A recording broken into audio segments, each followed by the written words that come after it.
Assalamualaikum warahmatullahi wabarakatuh. Dikisahkan bahwa ada seorang lelaki yang datang menemui Imam Abu Hanifah dan mengeluhkan tentang kondisi ekonominya. Ia merasa penghasilannya yang sebesar 5 dirham tidak cukup untuk memenuhi kebutuhan hidupnya sehari-hari. Lalu Imam Abu Hanifah menyarankan kepadanya agar ia menemui majikannya, seraya berkata, "Mintalah kepada majikanmu agar ia memberimu gaji 4 dirham saja." Lelaki tersebut terkejut, namun ia tetap berterima kasih kepada Imam Abu Hanifah, kemudian ia pergi. Tidak berapa lama kemudian, lelaki tersebut kembali menemui Imam Abu Hanifah dan mengeluhkan tentang penghasilannya yang tidak mencukupi. Sang imam pun menyarankan hal yang sama, seraya berkata, "Mintalah kepada majikanmu agar ia memberimu gaji 3 dirham saja." Lelaki tersebut kembali terkejut karena mendengar saran dari sang imam.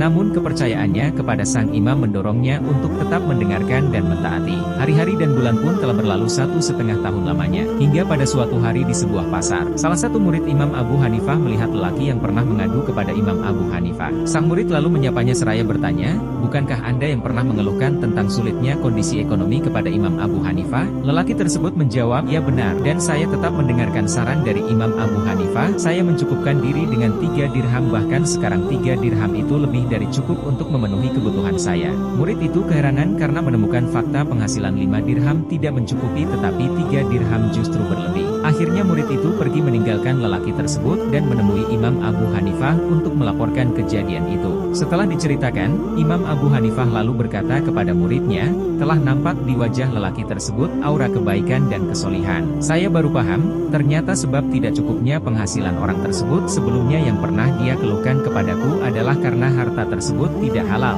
Dalam riwayat yang lain, setelah kondisi kehidupan lelaki tersebut cukup dengan gaji 3 dirham, ia kembali menemui Imam Abu Hanifah untuk memberitahukan keadaannya. Lalu ia pun bertanya kepada Imam Abu Hanifah apa rahasia di balik keberkahan gaji 3 dirhamnya. Maka Imam Abu Hanifah berkata kepadanya, "Nilai dari kerja yang kamu lakukan sehari tidak lebih dari 3 dirham, maka jumlah gaji yang melebihi itu adalah haram. Itulah yang merusak kehidupanmu dan menghilangkan berkah dari harta milik hasil usahamu." Ketika lelaki itu mengurangi jumlahnya sehingga yang tersisa hanyalah harta yang benar-benar halal baginya, maka Allah menjadikan hartanya tersebut berkah dan berkembang. Semoga kita senantiasa menjaga kehalalan hasil usaha kita, sehingga senantiasa diberkahi oleh Allah. Jangan lupa subscribe agar bertambah berkah. Wassalamualaikum warahmatullahi wabarakatuh.